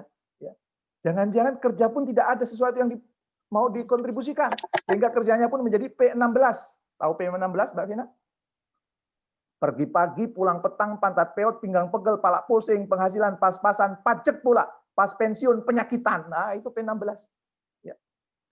Kerjanya asal kerja. Tadi saya sudah menyampaikan, Profesor Hamka sudah mengingatkan, kalau hidup hanya sekedar hidup, kera di hutan juga hidup. Kalau kerja hanya sekedar kerja, kerbau di sawah juga kerja. Kita bukan kera, kita bukan kerbau. Maka jadilah diri sendiri dengan cara apa? Apa yang mau Bapak kontribusikan? Kalau hari ini dipanggil sama Allah, ditanya, wahai Pak Derajat, apa yang kamu lakukan di muka bumi sehingga ada alasan bagiku memasukkanmu ke dalam surga? Apa kira-kira jawabannya? Ya. Bagi saya, hidup yang terpenting itu adalah merayu Allah. Selebihnya sambilan. Kerja sambilan, bisnis itu sambilan. Ya. Yang utama adalah bagaimana kita mendapatkan cintanya, bagaimana kita mendapatkan ridhonya, dan bagaimana kita mendapatkan karunia dari Yang Maha Kuasa. Nah, kalau itu kita punya, oke. Sesuatu yang saya kontribusikan ini, perlu expertise ini, ada value, insya Allah itu menjadi diri sendiri, dan pada waktu itu Anda bisa mengatakan tidak pada ajakan-ajakan yang itu tidak menjadikan kontribusi Anda terwujud. Itu kira-kira. Dan Baik. Hidup menjadi diri sendiri itu lebih enjoy. Kalau tidak menjadi diri sendiri, hanya kita hidup dengan mendengar suara orang lain. Kalau istilah saya Mbak Vina, jangan pernah serahkan kebahagiaanmu pada mulut orang lain. Ya, betul. Betul, Pak. Jadi stop demotivasi gitu ya, Pak. Kalau saya gitu. Iya. Baik, ini nampaknya masih banyak ini Pak pertanyaan-pertanyaan dari jamaah Zoomiyah. Kalau PT Kereta Api kita jamaah Zoomiyah, tapi sayang sekali ini waktunya sudah berakhir, sudah terakhir gitu Pak. Jadi ini nampaknya sudah harus saya akhiri. Berkenan Bapak. Iya sebentar, ini ada yang minta ini materi mungkin bisa di-share nanti ya Pak ya. Oke, nanti saya berikan ke Pak Fadli ya. Baik. Kemudian Pak, untuk akhir barangkali Bapak bisa memimpin doa untuk kami. Boleh nggak doanya dari DKM saya? Saya masih kurang soleh. Oh gitu. Baik, barangkali dari DKM atau kita skip aja nih Pak. Pak Parno, Pak Suparno. Kalau nggak ada baru saya nggak apa-apa sih. Sedikit aja Pak. Oke. Jadi kita tutup dengan doa ya. Baik Pak. Baik Bapak dan Ibu, mari kita tutup sesi kita dengan doa. Tapi sebelum doa saya ingin menyampaikan, saya sudah berbagi ilmu atas izin Allah kurang lebih 1,5 jam. Itu menjadi ilmu buat Bapak dan Ibu, tapi saya ingin mengingatkan, ilmu tidak akan mengubah hidupmu. Yang mengubah hidupmu adalah action berdasarkan ilmu. Maka apa yang saya sampaikan tadi, kalau ingin kemudian hidup kita menjadi sesuatu yang baru buat kita, sesuatu yang berarti buat kita, maka apa yang kemudian saya sampaikan benar-benar di-actionkan supaya mengubah hidup kita jauh lebih baik. Maka mari kita tutup sesi ini dengan berdoa, dan sebelum berdoa mari baca Ummul Kitab Al-Fatihah. A'udzubillahi minasyaitonirrajim. Bismillahirrahmanirrahim. Alhamdulillah. Iyyaka na'budu wa iyyaka nasta'in.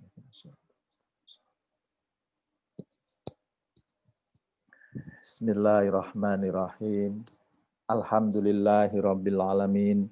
Ar-Rahmanir-Rahim. Maliki yaumiddin. Allahumma sholli ala sayyidina Muhammad wa ala ali sayyidina Muhammad. Ilahi anta maksudi wa ridhoka matlubi a'tini mahabbataka wa marifataka. Ya Allah, ya Tuhan kami, Siang ini kami berkumpul di tempat ini semata-mata mengharapkan ridho dan cinta-Mu ya Allah. Oleh karena itu ya Allah, jadikan acara kami pada siang hari ini acara yang mendatangkan cinta-Mu, acara yang mendatangkan ridho-Mu, acara yang mendatangkan pahala bagi kami semua ya Allah. Ya Allah, ya Tuhan kami, jadikanlah kami hamba-Mu yang selalu berkontribusi dimanapun kami berada. Jadikanlah kami hamba-Mu yang selalu memberi manfaat buat orang-orang di sekitar kami, ya Allah. Dan jadikanlah kami hamba-Mu, ya Allah, yang memiliki keahlian yang dibutuhkan oleh banyak orang, ya Allah. Dan jadikanlah kami hamba-Mu yang punya nilai dalam kehidupan ini, ya Allah. Ya Allah, hamba ingin menjadi kekasih-Mu, ya Allah. Hamba ingin menjadi kekasih-Mu, ya Allah. Hamba ingin menjadi kekasih-Mu, ya Allah. Maka jadikanlah setiap langkah yang kami lakukan dalam rangka mendapatkan cinta-Mu, ya Allah.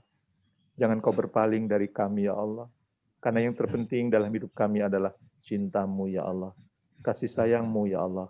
Karunia-Mu, ya Allah. Ya Allah, ya Tuhan kami mohon kepadamu, jadikanlah kami hamba-Mu yang dicintai penduduk langit dan memberi manfaat bagi penduduk bumi, ya Allah. Dan jadikanlah kami hamba-Mu yang Kau limpahkan, Kau berkahi rezeki yang halal dan barokah bagi kami, ya Allah. Bila ada penyakit dalam diri kami, cabutlah, ya Allah. Ganti dengan kebaikan, ya Allah. Bila ada saudara kami yang sakit, maka sembuhkanlah, ya Allah. Ya Allah, ya Tuhan kami mohon kepadamu, berilah keselamatan dunia akhirat kepada kami semua, ya Allah. Berikanlah rahmat-Mu kepada kami semua, ya Allah. Dan berikanlah keberkahan dalam rezeki kami, keberkahan dalam keluarga kami, dan keberkahan dalam kehidupan kami. Kabulkan doa kami, ya Allah. Kabulkan doa kami, ya Allah. Rabbana atina fid dunya hasanah wa fil akhirati hasanah wa qina adzabannar. Walhamdulillahirabbil alamin. Alhamdulillah, amin, amin ya rabbal alamin. Terima kasih. Ini ada masih banyak permintaan, ada nomor telepon, ada alamat email, ada medsos, segala ditanya Pak. Ya, Karena mungkin setelah ini akan banyak yang bertanya. Itu nomor HP saya ya. Baik. Nah, udah ada di chat ya, bisa dilihat. Baik, alhamdulillahirrahmanirrahim. Sekali lagi terima kasih kepada Bapak Jamil, luar biasa, syarat ilmu, juga sangat menginspirasi. Tabarakallah, semoga Allah memberikan kesehatan, berkah dunia akhirat, amin. Baik Bapak dan Ibu, dengan demikian berakhir sudah acara webinar Spiritual Week pada hari ini. Sekali lagi kami ucapkan terima kasih kepada Bapak dan Ibu dan rekan-rekan peserta webinar yang telah bergabung. Juga sekali lagi terima kasih kepada Bapak Jamil Al-Zaini, terima kasih kepada Ibu MT, juga terima kasih kepada Ketua DKM. Semoga kegiatan ini akan membawa perubahan bagi insan KAI to the next level. Terima kasih atas segala perhatian. Saya Vina Rufiana pamit undur diri, tetap sehat, tetap semangat, patuhi 3M, jangan lupa berdoa, berusaha mendapat cinta dan ridho dari Allah. Akhir kata, wassalamualaikum warahmatullahi wabarakatuh. Waalaikumsalam warahmatullahi wabarakatuh. Terima kasih Pak Jamil. Terima kasih Pak Jamil. Terima kasih Pak Derajat.